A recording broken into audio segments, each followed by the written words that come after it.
The car currently has shorty headers on, but I'm going to ditch those because I just couldn't believe the price of this, so I had to get it.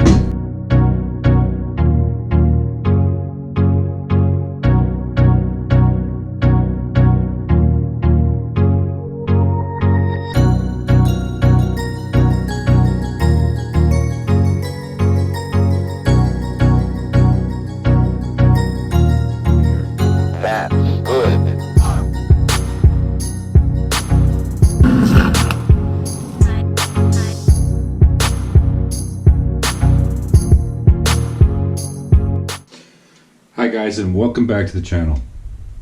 This is my budget cam swap. It was so cheap, and I'll go over all the prices and all the parts that I'm using right now, that I was able to afford a set of these beautiful long tube headers. This is actually going to be another video of going over these Chinesium headers, and I am shocked. Let me repeat that. Shocked of how good they are. And I'll do a whole in-depth video of these headers, stainless steel headers, but just to, I mean, look at the welds in these things. I have never seen a set of headers this good from a no-name brand. I'll list everything in the description of where I got the stuff and what the price was and everything. But today I wanted to go over just of the parts that I'm using for this basic cam swap. And as I go on, I'll upgrade some of the parts and I'll show you, but I want to show people out there that if you're getting an LT1 engine or any standard small block Chevy, it's relatively inexpensive to do a cam swap if you know where to look and get the right parts. So basically we went over the camshaft that I got, the reground camshaft. I'll put up there how much it was.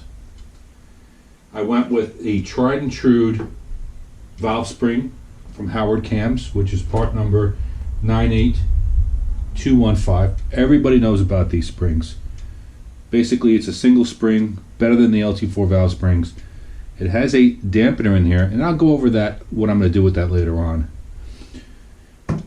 And a basic roller rocker arm. I purposely didn't go over, I didn't get the actual full rollerizer rocker arms because I want to show you how cheap you can do this and the parts that you don't need. You don't have to buy all the exotic parts at first. You can keep on adding as you go along, but I want to show just basically what you can do, what you can get, and all the prices and everything. So for here, I'm going to list where I got this from and the price. The Howard spring, I'm going to list here and where I got it from and the price. And the same thing for the camshaft. For here, I'm going to list where I got it from and how much I paid for them. And last but not least, I'm going to list the name brand of these and where I got them from and how much they were. Again, I'm going to go another video for these headers. I'm going to give you a whole breakdown of these long tube headers. The car currently has shorty headers on, but I'm going to ditch those because I just couldn't believe the price of this, so I had to get it. So there you go. A quick update. I'm going to tear into this motor as early this week, and I'm going to take you along the ride and show you everything that's going on. Talk to you later. Bye.